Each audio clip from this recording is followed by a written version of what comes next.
Hello बच्चों, let's say this question. This question says an electric current flow along an insulated strip PQ of a metallic conductor. The current density in the strip varies as shown in the graph. Which of the following statement would explain this variation?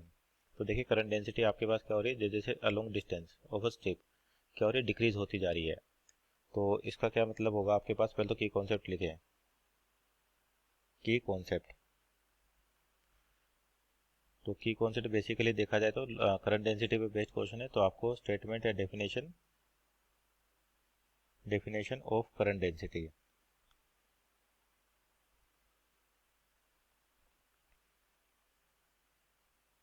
तो आपका जो current density होती है basically क्या definition होती है इसकी, तो करंट डेंसिटी जैसे डिनोट की जाती होती है आई बाई ए, मैग्नीट्यूड वाइज देखें तो आई बाई ए, आई का मतलब करंट और अपॉन क्रॉस सेक्शनल एरिया। तो यहाँ पे देखिए आपके पास जो करंट डेंसिटी है वो लीनियरली डिक्रीज हो रही है, कहाँ से कहाँ तक, पी से क्यू तक। यानी कि अगर आपके पास रोड है, तो सपोज करिए पी क्यू रोड है, तो करंट डेंसिटी क्या हो रही है, डिक्रीज हो रही है। और डिक्रीज होने का मतलब क्या है कि एरिया की वैल्यू बड़ी होगी, क्योंकि करंट आपका क्या रहता है, कंडक्टर में सेम रहता है, इंडिपेंडेंट रहता है किसके, शेप के। तो इस तरह से आपके पास जो रोड होगी वो कुछ इस तरीके से होगी। तो यानी कि जैसे करंट की डायरेक्शन में बात करते हैं तो एरिया बढ़ता जाएगा। मान लीजिए A2 है और ये क्या है, A1 है, तो फिक्स है कि आपका A2 ज़्यादा होगा A1 से।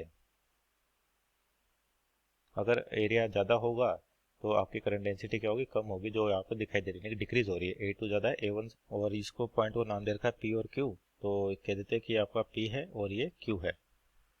तो ऑप्शन चेक करते हैं कि the strip is narrower at P then Q, यानी कि P पर आपके पास जो स्ट्रिप है वो क्या, सकड़ी है। नैरो का मतलब सकड़ी है आपके पास, तो ये सही दिख रहा है क्योंकि A1 आपका कम है किससे, A2 से, मीन्स ऑप्शन नंबर ए आपका सही है अकॉर्डिंग टू जो गिवन ग्राफ है आपके पास। द स्ट्रिप इज नैरोर मीन्स ये तो गलत हो गया आपके पास, क्योंकि Q पर तो क्या है, ज़्यादा आपके पास स्पेस है। उसके बाद लिखा potential gradient along the strip is uniform.